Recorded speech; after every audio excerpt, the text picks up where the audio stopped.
Bienvenue dans cette nouvelle vidéo où on va voir s'il est possible de coder une application, un site internet avec ChatGPT.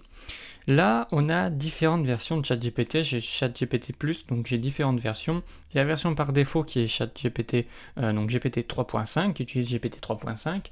J'ai la version Legacy de 3.5, donc en gros c'est une version avec une sorte de bêta plus de la version défaut. Donc on va pas s'en occuper aujourd'hui, c'est pas très intéressant de l'utiliser. Et on a GPT-4. On va utiliser GPT 3.5 puis GPT-4 pour voir si on a des différences au niveau des prompts que nous allons utiliser. Imaginons aujourd'hui que nous souhaitions créer un site internet de A à Z. Donc moi j'ai des connaissances en HTML, CSS, JavaScript, donc je vais pouvoir bien dire si on peut réellement coder quelque chose avec ChatGPT. On va déjà essayer avec le 3.5 et voir un petit peu ce que ça donne. Donc là, vous n'avez pas accès, vous ne voyez pas, parce que j'ai essayé de faire un écran 16 neuvième pour éviter aussi de voir mon comment ça s'appelle, mon historique. Donc vous n'allez pas voir ce que je suis en train de taper, mais moi je vais vous le dire. Là, je vais taper code-moi, par exemple, une navbar. Une navbar, c'est la barre de navigation que vous allez avoir sur votre site internet. Donc là, il commence à écrire le code pour une navbar. Donc je lui ai juste expliqué une navbar classique. Je lui ai rien demandé d'autre, juste une navbar. Donc là, on voit on va voir un petit peu ce qu'il nous a proposé. Donc au niveau du code, c'est bien, il utilise bien la sémantique HTML proprement, donc avec la balise nav. Donc si vous n'êtes pas familier avec le HTML CSS, c'est vrai que c'est un petit peu compliqué à comprendre. Ça peut être un petit peu compliqué à comprendre, mais je vais essayer d'expliquer.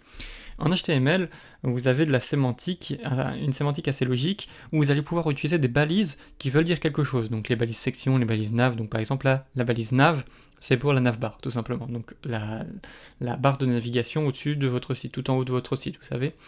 Donc là, on voit que il nous a mis donc du coup quelques petits liens. Donc ça, c'est les liens. Donc on a le lien accueil, service, à propos et contact. Très bien. Donc ça, c'est très classique. Le code HTML est très classique. Au niveau du CSS, on peut voir que par exemple pour nav, ok, overflow hidden, on a un background color. Il nous a mis un petit background color. Ici, text align center. D'accord. J'ai vu un display flex, donc ça c'est pour le rendre un petit peu responsive. D'accord, c'est plutôt propre. Donc voilà ce qu'on nous donne avec GPT 3.5. On va voir un petit peu avec GPT 4 ce qu'il va nous dire. Donc là je vais juste récupérer le message que j'ai déjà tapé pour vraiment taper exactement la même chose. On va pas se compliquer la vie. Donc il faut savoir qu'avec ChatGPT+, aujourd'hui, pour GPT-4, vous pouvez balancer uniquement 25 messages toutes les 3 heures. Parce que ça coûte extrêmement cher pour eux à faire tourner, c'est très lourd. Donc je pense qu'ils ont réduit énormément cette capacité-là pour pas que ça bug, tout simplement. Donc là, hop, je rentre ça et on va voir un petit peu ce qu'il a à nous dire. Donc là, c'est un peu plus lent qu'avec GPT 3.5 parce que, encore une fois, c'est quelque chose de beaucoup plus puissant. Donc là, on voit déjà qu'il va nous créer une page complète. On voit qu'il commence à définir le doctype HTML. On voit que c'est un petit peu plus complet avec le titre de la page. Il nous met le style directement. Donc oui, effectivement, je ne vais pas spécifier, mais du coup, il nous met le style directement dans le fichier. Alors, j'aime pas trop le fait qu'il met le style au début du fichier et pas à la fin. C'est un petit peu le bazar. Je trouve pas ça très très propre. Derrière, je peux vous le dire, ce code fonctionne. Il est très basique, donc il fonctionne très simplement. On voit qu'il rajoute un hover. Je sais pas si l'autre l'avait fait. Donc un hover, c'est quand vous allez passer par exemple votre souris sur un lien, il va changer de couleur ou il va changer de taille ou quoi. Donc ça, il l'a ajouté ici. On voit qu'il nous a mis un petit logo. D'accord. On va voir un petit peu ce que ça donne au niveau de la sémantique HTML. Est-ce qu'il va réutiliser... ok, il n'a pas réutilisé la sémantique nav, la balise nav, pardon. Ok, c'est pas un problématique dans l'immédiat, mais c'est vrai que ça aurait été mieux de l'utiliser pour le coup et ne pas utiliser une div, même si là il utilise donc la div class avec une classe navbar. Je suis pas trop fan pour le coup pour cette réponse-là. Après, bien évidemment, je peux lui demander de moduler ceci, donc de lui demander de faire autre chose que d'utiliser ça. Donc ouais, c'est plutôt pas mal. Est-ce qu'il avait mis un hover sur l'autre truc? Oui, il avait mis un hover aussi. Donc c'est un petit peu plus détaillé, il y a un petit peu plus de style CSS, mais au niveau du HTML, c'est vraiment pas le mieux. Je trouve que il a rajouté un petit logo, ne serait-ce que ça déjà, mais moi je préférais quand même cette structure-là. Là, il a été vraiment, ça veut dire je lui ai demandé une navbar, il m'a fait une navbar. Ici, il m'a vraiment créé un fichier HTML que je peux directement copier-coller et utiliser. D'accord, c'est une façon de voir les choses, mais j'aime pas trop la construction du code HTML, donc pour le coup, je préfère la version 3.5, ce qu'a fait la version 3.5 à la version 4. Donc je sais pas si c'est un problème inhérent à ça. Si je lui redemande avec GPT-4, est-ce qu'il va me refaire exactement la même chose? Peut-être que... Donc c'est un exemple de code, hein, comme il le dit, d'une barre de navigation, donc navbar. Est-ce qu'il va refaire exactement la même chose ou est-ce qu'il va me modifier pour me faire un truc un peu plus stylé, quoi?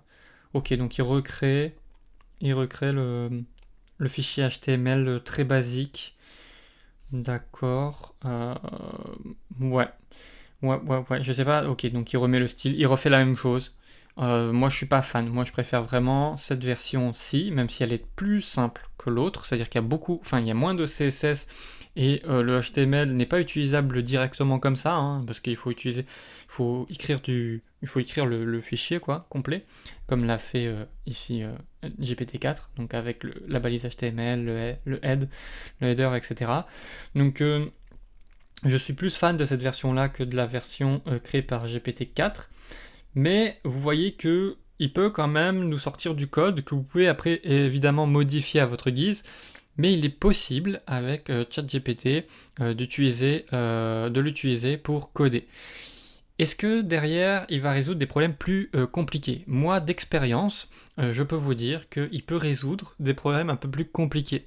La limitation à cette IA, c'est qu'il ne va pas avoir accès à tous vos fichiers. Donc parfois il peut se tromper ou il peut vous donner de fausses indications parce que en fait il n'a pas l'ensemble de votre projet en vue. Il ne voit pas l'ensemble de votre projet. Donc quand vous allez donner un bout de code, c'est un bout de code de l'entièreté de votre code. Donc je ne sais pas si je suis très clair, mais en gros ça ne va pas donner exactement ce que vous souhaitez parce qu'il ne va pas connaître tout votre code, tout en détail. Donc ça c'est un problème qu'a ChatGPT, mais qui peut être résolu notamment avec GitHub Copilot X, qui lui permet de créer des fonctions, de créer du code en prenant en compte l'entièreté de votre projet. Donc ça c'est plutôt sympa, j'en ferai peut-être une vidéo si ça vous intéresse. Là je voulais vraiment vous montrer que on peut faire autre chose que juste créer des petits trucs genre juste du texte ou quoi avec ChatGPT, on peut vraiment créer aussi du contenu un peu plus technique, comme justement du code, tout simplement. Donc voilà tout pour cette vidéo, j'espère en tout cas qu'elle vous a plu. N'hésitez pas à rejoindre ma mailing list pour booster votre business grâce à l'IA, mais également booster votre business tout court ou créer votre business en ligne. Donc n'hésitez pas, le lien est dans la description de cette vidéo. On se retrouve très prochainement pour une toute nouvelle vidéo. Merci de m'avoir suivi, à très bientôt.